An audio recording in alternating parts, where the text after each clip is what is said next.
Hello po ulit mga ka-Antrep. Welcome back again to our channel. Kumusta po kayo? So sa mga hindi pa po nakapanood ng previous videos, yung sinundan po nito, tinuloy-tuloy ko na.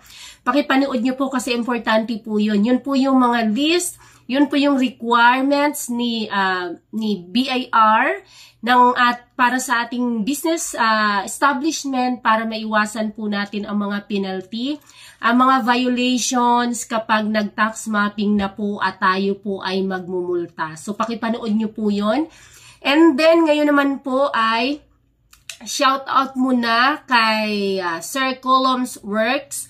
Pa-shoutout po from Taiwan. Hello po dyan, sir. Kumusta po kayo? Ingat po kayo dyan sa mga kababayan nating ka-Antrep nating nasa Taiwan.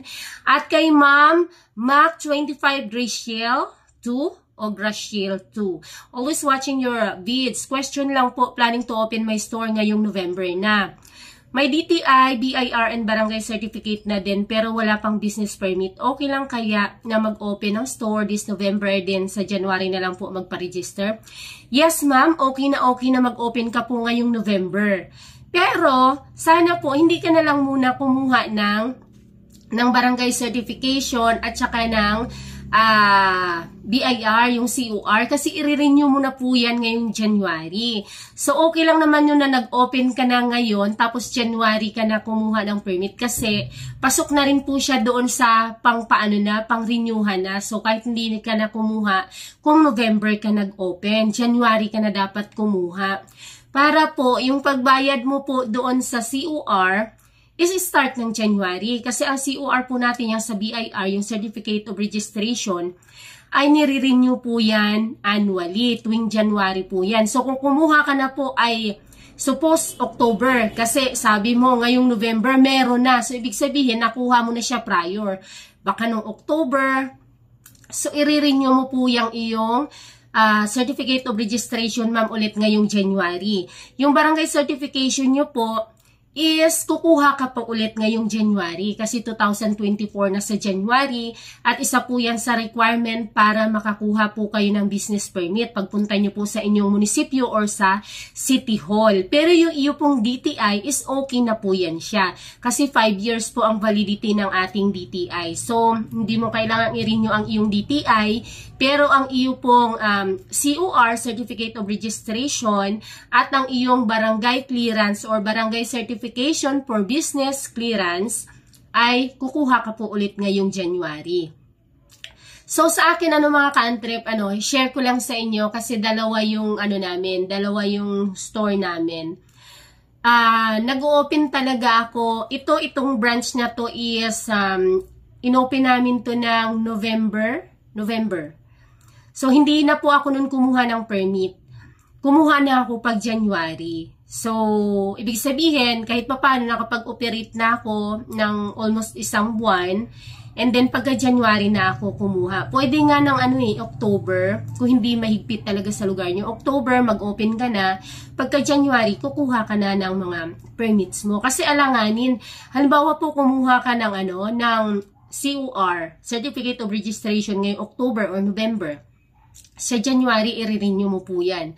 Ang iyong barangay clearance or barangay certification for business clearance, i-renew mo po ulit yan ng January para sa iyong business permit. Kasi dati mayor's permit, di ba? Ngayon, business permits na yung nakalagay doon sa ating sa ating papel.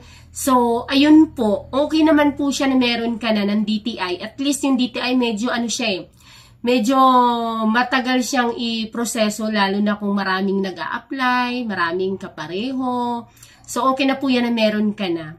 At 5 years naman yan, kaya walang problema. The BIR mo at barangay certification ay, yun ka, mapapagastos ka ulit. Sabagay, ang COR is 500. Diba po ang COR? 500 ba? Registration, may isa bookkeeper ko, 500 yata yan. Tapos, ang business clearance ng barangay, ang barangay certificate for business clearance, medyo maliit lang naman. Kaya, okay lang din po. At least, na-comply nyo yun ng, before kayo nag-open. So, i-renew nyo na lang po sa, i-renew nyo na lang po sa January. Ayan. So, ilang days makuha ang business permit? Depende po ma'am. 1-day process. Kaya po yan. Kasi meron po tayong mga tinatawag na, ano ba yan? One-stop shop, diba? Sa mga munisipyo, sa mga city hall. Ngayon, kung madaling araw ka pa pumila, nagsimula ka. So, kung kaya mong matapos ng maghapon, kaya. Kung hindi, kinabukasan. Usually talaga nagtitake siya ng 2 araw kapag late ka na, yung sa pila. Matagalan ka po sa pila kasi kapag renewhan po, wala namang lunch break yan eh. Tuloy-tuloy sila. So, depende na lang yun sa pagiging maagap mo po sa pila. Kung maaga ka, kung ikaw ang pinakauna, ikaw din pinakamabilis matapos. Kaya po siyang tapusin na 1 araw. Pero depende po sa inyong location. Kung nasa ano po kayo, nasa malaking city at sobrang dami talaga at kukonti ang mga employees, so medyo matagal kasi haba ang pila.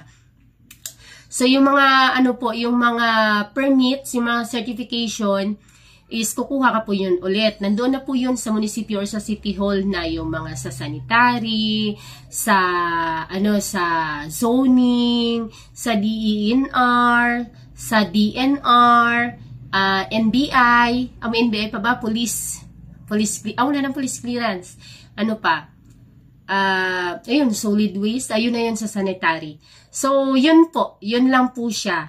I-renew nyo na lang po ma'am, hinabol ko lang tong video na ito dahil 15 hours ago nakita ko, tapos, si ma'am, habol natin na mabigyan siya ng tips kasi i-renew niya pa rin naman kung kukuha na siya ngayon ng meron na pala siya. Ayun. Sa ano ka na lang ma'am kumuha ng business permits ma'am ha? Sa January po. Feeling ko hindi ka na rin po ngayon bibigyan yata kung kukuha ka kasi i-renew na siya sa January. Yun lang. Thank you very much ma'am. Mac 2 or MC25. Ay, Mac 2. MC25 Graciel 2. Thank you so much and please don't forget to hit the like and subscribe. See you in my next video. Bye-bye po.